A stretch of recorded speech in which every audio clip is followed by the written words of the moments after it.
Isang araw habang nasa trabaho itong si Susan, tinawagan niya asawa niya si Carlo. "Honey, nasaan ka?" Nandito ako sa bahay, honey."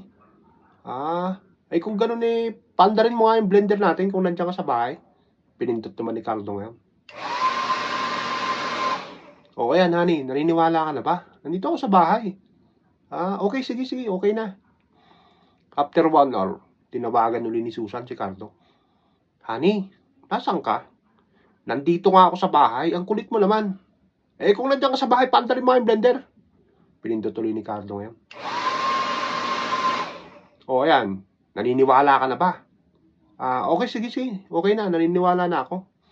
Pag-out ni Susan, kinagabihan, naabutan niya sa labas ng bahay yung anak nila. "O anak, ba't nandiyan ka sa labas ng bahay? Nasaan ba tatay mo?" Hindi ko nga po alam, nanay. Kanina pa pong umaga umalis. Dala-dala po yung blender."